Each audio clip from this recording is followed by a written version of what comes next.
এখন তোমরা বলবে, আরে মহাপ্রভু শুধু কৃষ্ণ নাম ভজন করতে বলেছিল কেন? 33 কোটি দেবতার পুজো করবো না? বাড়ি গাড়ি কে করে দেবে? সে তো মা লক্ষ্মী আমার। হ্যাঁ, পারবে? কৃষ্ণ ভগবান পারবে? হ্যাঁ, এদিকে ভগবান বলছে, অর্জুন, জানতি দেবব্রতা দেবান, পিতৃজানতি পিতৃব্রতা, ভূতানি জানতি ভূতেজ্জা, জানতি মদ জাজিন হো পিমাম।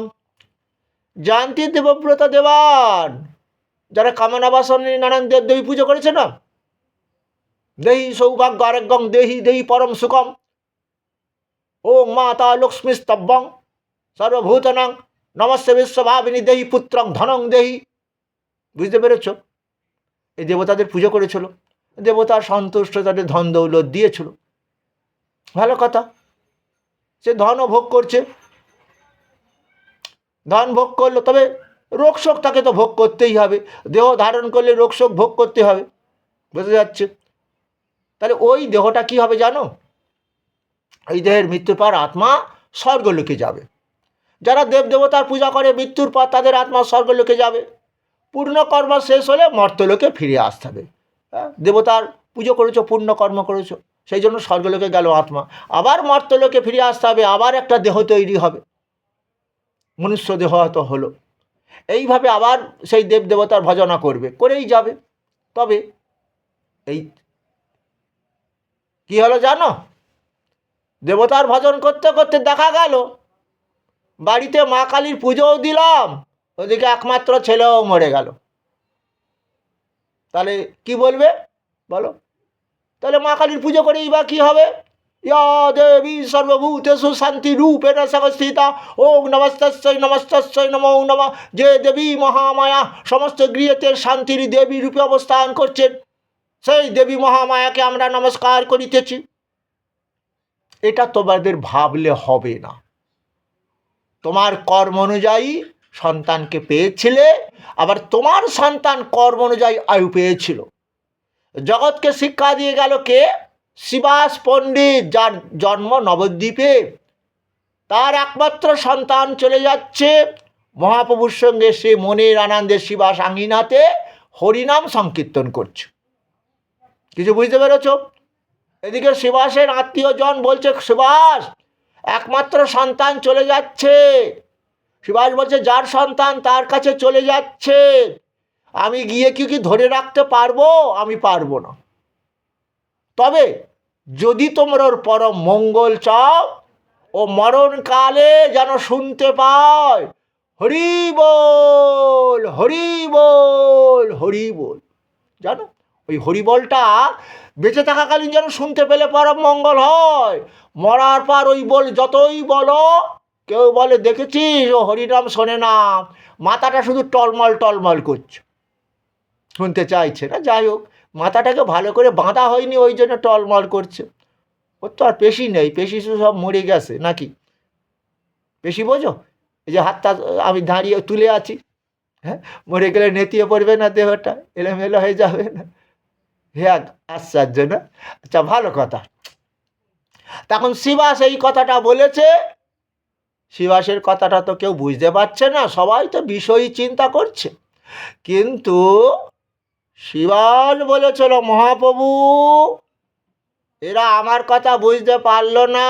আমি যে ওদের বলছি, যার সন্তান তার কাছে চলে যাচ্ছে, যেতে দাও শান্তিভাবে, তার পরম মঙ্গল যাতে হয়, বলো শুধু মুখ দিয়ে হরি বল হরি বল। ওরা বুঝতে পারছেন না প্রভু।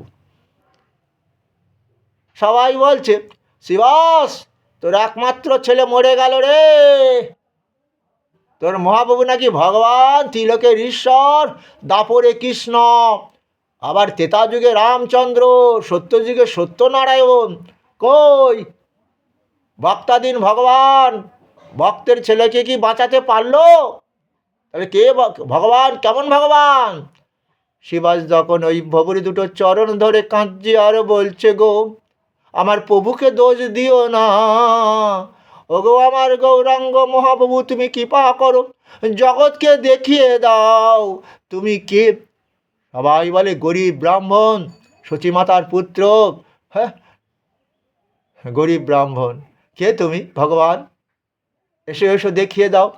তাই মহাপ্রভু গেলেন, আর শিবাসের স্ত্রী তখন ওই মরা ছেলেটাকে কোলে নিয়ে হাপুস নয়ে কাঁদছে।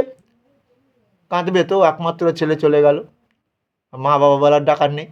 তাই ভগবান তখন তার গায়ে হাতে দিয়েছে, আর সেই ছেলে আমার শিবাসের স্ত্রী কোলে উঠে বসেছে, বলছে, ও বাবা, বাবা, ও মা, তুমি কাঁদছো কেন মা?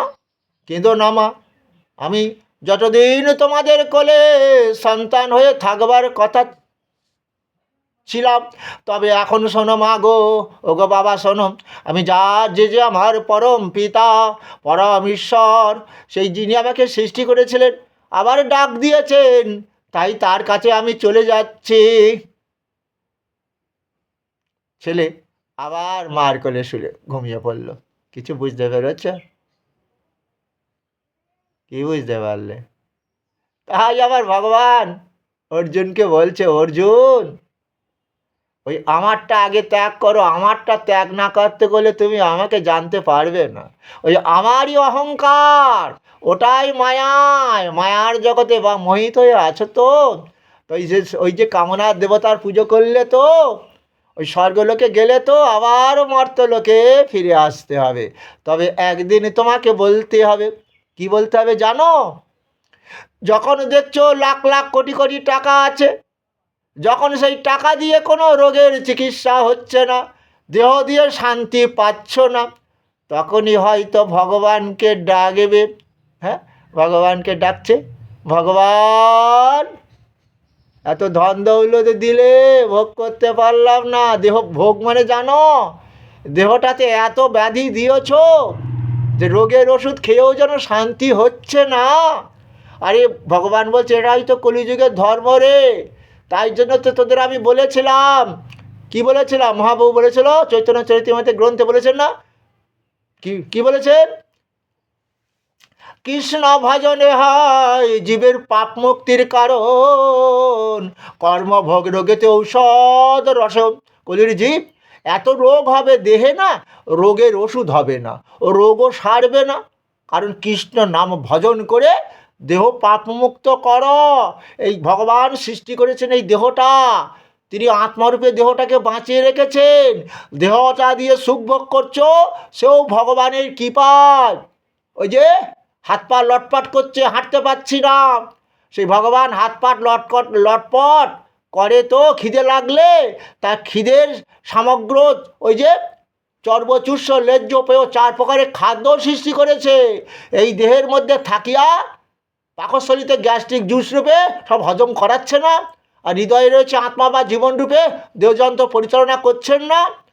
সেই জন্য কি করবে, অগকলির জীব, অহংকার করো না, তমেব শরণং গচ্ছ দাপরে বললেন, আর কলিতে বললেন সেই পরম কৃষ্ণের শরণাপন্ন হও।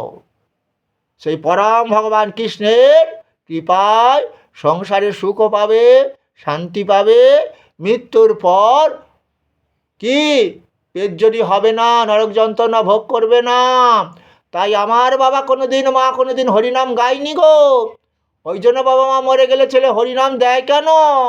ওই যে ভগবান বলেছেন, হরের নাম হরের নাম হরের নাম কই বলম, কলো নাচতে বা গতির অনাথ। হে কলির জীব, যত কিছু যজ্ঞ করো, হরিনাম যজ্ঞ ছাড়া দেহ দিয়ে সুখ হবে না, আবার মৃত্যুর পর গতি হবে না। তাহলে ওখানে ব্রাহ্মণ দাদা তো বেদ পাঠ করছিল, তবু তার গতি করতে পারছে না সেই ব্রাহ্মণ দাদা। ওই জন্য ব্রাহ্মণদের বলেছিল, বদন দিয়ে তোমরা হরিনাম করো, যজমানকে বলো তোরা হরিনাম গা, গীতা ভাগবত পাঠ কর, কারণ মরার পর গীতা পাঠ হরিনাম হলে তোর কোনো কাজে লাগবে না। এটা ব্রাহ্মণেরা বলে না। তাই মহাপ্রভু বলেছিল, কলির ব্রাহ্মণ শোনো আমার কথা, ব্রাহ্মণ হইয়া যদি অবৈষ্ণব হয়, তাহার আলাপে পূর্ণ যায় ক্ষয়। যে ব্রাহ্মণ হরিনাম গাইছে না, গলায় তুলসীর মালা পরে, সেই ব্রাহ্মণ দিয়ে তোমার কোনো মঙ্গল হবে না। তাই বাবার মার আত্মা প্রেতলোকে রয়েছে, সেই ব্রাহ্মণ গতি করতে পারছে না বেদ পড়ে, তাই তাকে সেখানে বাড়িতে, খোকা আমার মা বাবার গতি লাভের জন্য এনেছে কাদের? পরম বৈষ্ণব, ওই জন্য কলিযুগের শ্রেষ্ঠ। এই জন্য ব্রাহ্মণও মারা গেলে সেই বাড়িতে হরিনাম দিতে হবে বৈষ্ণবকে নিমন্ত্রণ করে।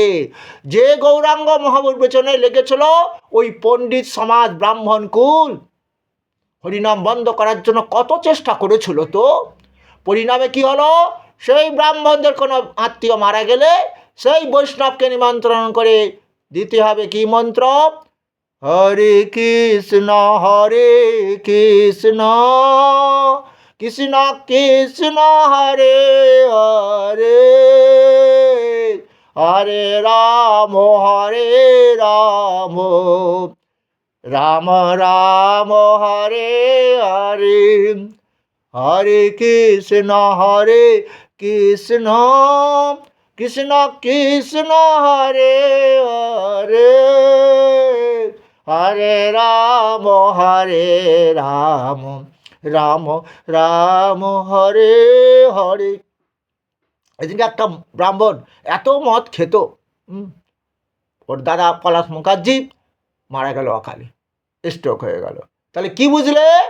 ওই সন্তানটাকে যদি বাবা মা হরিনাম শেখাতো তাহলে এই গতিটা হতো না। কলিযুগের মহামন্ত্র হরিনাম। তাই জন্য ব্রাহ্মণ মারা গেলে চণ্ডীপাঠ হয় কেন? ওরা গায়ত্রী মায়ের গায়ত্রী মন্ত্র জপ করে। ওই যে ওং ভূর্ভুবস্সুঃ তৎসবিতুর্বরেণ্যং ভর্গো দেবস্য ধীমহি ধিয়ো ইয়ো ন চ প্রচোদয়াৎ। এটা গায়ত্রী মায়ের মন্ত্র, তারা জপ করে ত্রিসন্ধ্যা।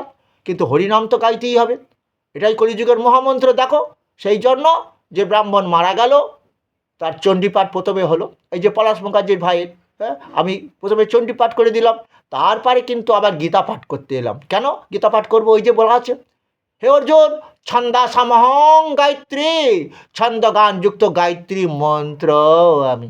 তোমরা বুঝতে পেরেছ? তোমার প্রভু বলেছিল ওই জন্য ভজ কৃষ্ণ বল কৃষ্ণ লহ কৃষ্ণ শিক্ষা, সব জায়গায় সেই কৃষ্ণ। তবে জীবিত থাকালীন হরিনাম করলে, গীতা পাঠ করলে ওটাই কাজে লাগে। সেটাই ভগবান বললেন যে যৎ করসি যৎ স্নাসি যজ্জু হসিদাসি যৎ তপস্যা কোনতে তৎকরিষ্যমৎ। তাই আমাকে জপ করো, ধ্যান করো, জাপ করো, যজ্ঞ করো, যাতে আমাকে করা হয় এইভাবে করো। ইহলোকেও দেহ সুখ পাবে এবং মৃত্যুর পরও পরম মোক্ষ লাভ করবে। প্রেতাত্মা হবে না, নরক যন্ত্রণা ভোগ করবে না, ছেলের হাতেও পিণ্ড খেতে হবে না।